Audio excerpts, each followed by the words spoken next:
Back in June, I went to a Donald Trump rally, and some of my videos went viral. And I was live on Newsmax because they interviewed me. They didn't even know who I was. You might have seen some of these videos where I'm wearing my Boston Celtics jersey.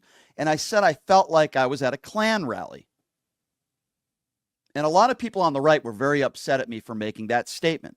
Part of the reason why some of those videos went viral. What has happened in the last 24 hours is a perfect example of why I called it a Klan cult and why the Trump administration, in my opinion, are white supremacist sympathizers. Because if you haven't heard of this story, a key DOGE staff member who gained access to the Treasury Department's central payment system resigned yesterday after he was linked to deleted social media account that advocated for racism. Some of the things that this bigoted moron that Elon Musk hired said, quote, "Just for the record, I was racist before it was cool." This idiot also said, "Normalize Indian hate." He said, "I would not mind at all if Gaza and Israel were both wiped off the face of the earth." Let me remind you that JD Vance's wife is from Indian descent, and JD Vance is advocating to bring this guy back. I'm not making this up. JD Vance's statement on X is as follows. Here's my view. I obviously disagree with some of these posts, but I don't think stupid social media activity should ruin a kid's life. This is not stupid social media activity. Okay. That's not what this is. This is racism. This is bigotry. This is advocating for racism.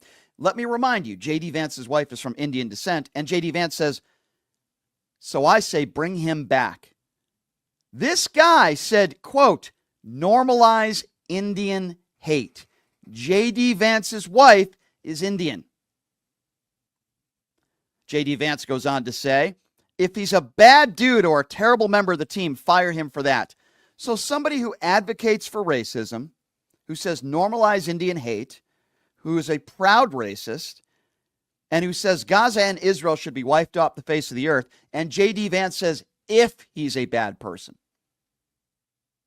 This is why I call the Trump administration, Donald Trump, and many who work within his administration white supremacist sympathizers, and this is why I call it a Klan cult.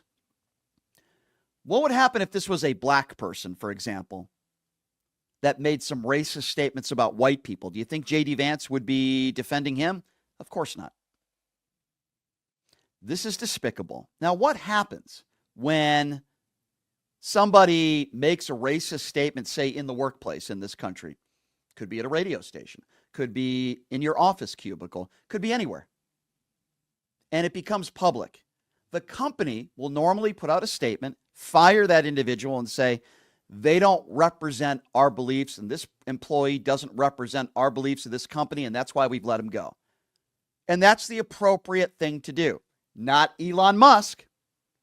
Elon Musk not only has not put out a statement like that, but he's defending this guy. JD Vance defending this guy. Quote, I say bring him back.